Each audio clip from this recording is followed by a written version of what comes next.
The day Hope Logan walked out of Forrester Creations for the last time, Los Angeles was drowning beneath cold gray rain. The sky above the city looked bruised, heavy with clouds that swallowed every trace of sunlight, and somehow the weather felt painfully appropriate. Inside the Forrester building, silence spread through the hallways long after the argument ended. Employees whispered behind half-open office doors. Assistants avoided eye contact. Even the sound of heels against marble floors seemed quieter than usual, as though the entire fashion house understood something irreversible had just happened. Hope stood near the elevator, holding a thin folder against her chest, trying to steady the storm raging inside her. Years of dedication. Years of humiliation. Years of forcing herself to believe that if she worked hard enough, sacrificed enough, endured enough disrespect, she would eventually be treated as more than just the Logan girl inside a company built to worship the Forrester bloodline. But none of it had mattered, because in the end, Steffy Forrester still looked at her the same way she always had, as an outsider temporarily tolerated inside a kingdom she would never truly belong to. The memory of Steffy's voice still burned inside her mind. "You're finished here, Hope. Cold. Sharp. Final. No hositaschen. No compassion." No acknowledgement of everything Hope had contributed to the company over the years. Steffy had fired her with the same ruthless certainty people used when cutting away damaged fabric from a dress. Hope had expected anger after the confrontation, maybe even relief. Instead, what she felt most was emptiness. A hollow ache spread through her chest as the elevator doors opened. For a brief second, she looked back toward the offices of Forrester Creations, and memories hit her all at once.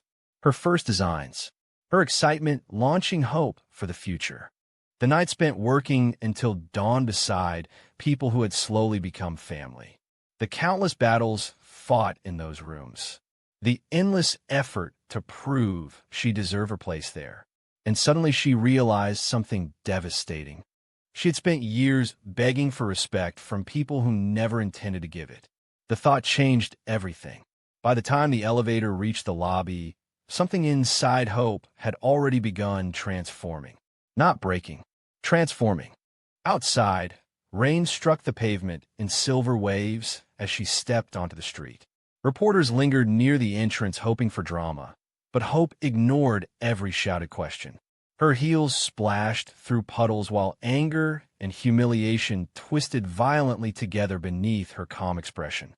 She had lost her position, lost her office, lost the company she helped build. But for the first time in years, she no longer had to ask permission to exist. That realization terrified her and liberated her. Across town, Steffi stood alone inside the executive office, staring out over the Los Angeles skyline with rigid satisfaction. She told herself she had done the right thing. Necessary leadership required difficult decisions. Forrester Creations could not survive if emotions outweighed discipline, and Hope's behavior in recent months had become increasingly reckless. At least that was the justification Steffi repeated internally. Because the truth was more complicated. Hope frightened her. Not openly, not consciously, but somewhere deep beneath Steffi's confidence lived a quiet fear she rarely admitted even to herself. The fear that Hope Logan possessed a kind of influence no Forrester could fully control. Hope connected with people emotionally. Customers adored her because she represented vulnerability, optimism, and reinvention. Employees gravitated toward her because she listened instead of commanding. Even during moments of scandal or failure, Hope somehow inspired loyalty in ways Steffi never entirely understood. And that unsettled her, because Steffi built her identity around strength, authority, and dominance. She inherited the Forrester legacy like armor. Yet Hope succeeded through softness, compassion, and emotional authenticity. Qualities Steffi often dismissed as weakness, even while secretly recognizing their power. So when conflict escalated between them again, Steffi made the same mistake she always made. She underestimated Hope. "She'll crawl back eventually," Steffi told Ridge later that evening. Ridge looked uncertain. "I'm not so sure." Steffi folded her arms defensively. She needs Forrester. But even as she said the words, doubt flickered briefly inside her. Because something about Hope's expression before leaving haunted her unexpectedly. There had been pain there, yes. But beneath the pain existed something else Steffy had not anticipated. Resolve. Not the desperate resolve of someone trying to hold on to power. The dangerous resolve of someone with nothing left to lose. Meanwhile, Hope sat inside Brooke's living room, wrapped in silence, while rain hammered against the windows. Brooke watched her daughter carefully, heart aching at the exhaustion visible beneath Hope's composure. "You don't have to pretend you're okay," Brooke said gently. Hope laughed softly, but there was no humor in it. "I'm trying to figure out if I'm devastated or relieved." Brooke moved closer.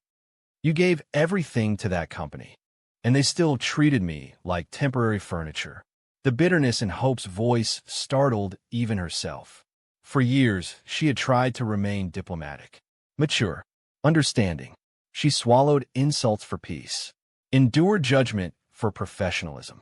She constantly compromised parts of herself to maintain harmony between the Logans and Forresters. But now the resentment she buried for so long began surfacing all at once. "I kept thinking if I worked harder, they'd finally see me as equal," Hope whispered. "But they never did. Not really." Brooke sighed sadly because she understood exactly what her daughter meant. The Forresters had always maintained an invisible line between themselves and the Logans, no matter how intertwined their families became. Love, marriage, children, none of it erased the old hierarchy completely. Hope stared toward the storm outside. "What if this is the best thing that ever happened to me?" Brooke frowned slightly. "What do you mean?" Hope hesitated. An idea had been forming quietly in her mind ever since she left the building. At first it felt impossible, reckless, almost absurd. But the more she thought about it, the more something inside her awakened. For years, she built dreams for Forrester Creations. What if she finally built something for herself? The next morning, Liam Spencer found Hope sitting alone at the beach house, sketching designs across dozens of scattered pages. Sunlight poured through the windows now that the storm had passed, illuminating the intensity in her expression. For the first time since her firing, she looked alive. Liam watched quietly for a moment before speaking. "You've been working all night." Hope glanced up, surprised. "I didn't realize it was morning already." He approached slowly, studying the sketches covering the table. Modern silhouettes, bold textures, elegant but youthful concepts unlike anything currently dominating Forrester's collections. "These are incredible," he admitted honestly. Hope looked down at them almost shyly. "I couldn't sleep." "No," Liam said softly. "This is more than that." She met his gaze, and suddenly the words came out before she could stop them. "I don't want to work for them anymore." The sentence hung in the air between them. Liam sat beside her carefully. "Okay. I mean ever again." "Okay." Hope laughed nervously. "You're supposed to tell me this is unrealistic." "Why would I do that?" "Because it is." But Liam shook his head slowly. "No, Hope. What's unrealistic is pretending you still belong in an environment that keeps tearing you apart." Emotion tightened her throat unexpectedly. Liam had seen every version of her over the years. Hopeful, broken, resilient, lost. He understood something about her that even Hope herself sometimes forgot. Beneath all the kindness and diplomacy lived a fierce creative force desperate for freedom. "You don't need Forrester Creations to matter," he continued quietly. "Maybe they needed you more than they realized." The word struck her deeply because some part of her had secretly wondered the same thing. Not out of arrogance, out of exhaustion. Hope spent so many years defending her worth that she forgot successful brands are not built merely from family names. They are built from vision, passion, connection, inspiration. And she had all of those things. Slowly, almost fearfully, Hope whispered, "What if I started my own house?" Liam smiled immediately. "That sounds exactly like what you should do." The idea spread rapidly after that conversation. At first, it existed only in late-night discussions, and rough business plans spread across the beach house kitchen table. But the more Hope developed the concept, the clearer her vision became. She did not want to create another imitation luxury label obsessed solely with legacy and exclusivity. She wanted fashion that felt emotionally alive, elegant yet accessible, modern without losing intimacy. A brand built not around inherited power, but reinvention. The name came unexpectedly. Hope Spencer Couture. When Hope first spoke the words aloud, she almost changed her mind instantly. The Spencer name carried controversy, power, ambition, and media attention. Attaching it to her own identity felt dangerous. But Liam understood immediately why it mattered. "It's not about me," he said softly when she explained her hesitation. "It's about claiming your future instead of apologizing for it." And perhaps he was right. The Logan name represented resilience. The Spencer name represented force. Together, they symbolized exactly what Hope was becoming.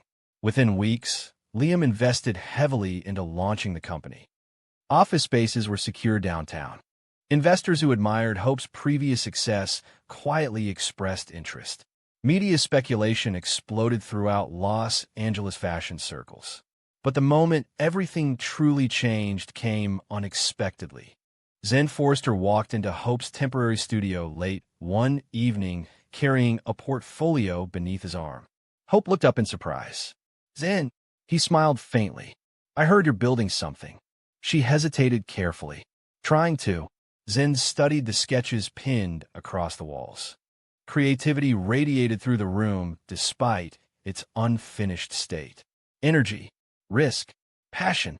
It reminded him of the early days at Forrester before corporate politics poisoned so much of the artistic process. "This feels different," he admitted quietly. Hope crossed her arms nervously. "Different good or different disastrous?" "Different honest." The answer caught her off guard. Zen exhaled slowly before continuing. "At Forrester lately, it feels like everyone's designing to protect legacy instead of creating something new." Hope remained silent, because she knew exactly what he meant. For years, Forrester Creations thrived partly because of innovation, but increasingly the company became trapped beneath its own mythology. Every decision revolved around preserving family pride, maintaining hierarchy, protecting tradition. Creativity suffocated beneath politics. Hope Spencer Couture represented the opposite. "Freedom. I want in," Zen said finally. Hope blinked in disbelief. "You're serious?" "Completely." Emotion flashed across her face instantly. Zen was not merely talented. He was respected. His departure from Forrester would send shockwaves through the entire industry. "Steffy will lose her mind," Hope murmured. Zen laughed quietly. "Probably." But he was not finished. Because over the next several days, more people began arriving. Pattern makers, seamstresses, embroidery specialists, tailors who spent decades perfecting their craft inside Forrester Creations. One by one, they crossed the line. Not because Hope manipulated them, not because Liam bribed them, because they believed in her. Many of them quietly admitted the same truth. Working beside Hope felt inspiring in ways Forrester no longer did. She listened to ideas, treated employees like collaborators rather than servants to family politics. She made people feel seen, and people would follow that feeling anywhere. The mass departure devastated Forrester Creations almost immediately. Steffi first noticed something was wrong when entire departments suddenly became impossible to contact. Meetings were canceled. Production timelines collapsed. Then came the resignation letters, dozens of them arriving within hours. By noon, panic spread through the building. Steffi stormed through the design floor in disbelief, staring at rows of abandoned workstations and half-finished garments left hanging silently beneath bright studio lights. The once vibrant creative space suddenly felt ghostly. "Where is everyone?" she demanded furiously. No one answered clearly because no one fully understood how quickly the collapse happened. Then Carter entered carrying updated staffing reports, and the expression on his face told Steffi everything before he even spoke. They went with Hope. The words struck like physical violence. For several seconds, Steffi simply stared at him. "What?" Most of the Couture team resigned this morning, including Zen. Silence crashed heavily through the office. Steffi felt humiliation rising so sharply inside her that she could barely breathe. This was impossible. Hope was supposed to leave defeated, isolated, professionally ruined. Instead, she had taken half the company's creative heart with her. How could this happen? Steffi whispered, but deep down she already knew the answer. She had spent years believing authority guaranteed loyalty. Hope proved otherwise. The next weeks became catastrophic for Forster Creations.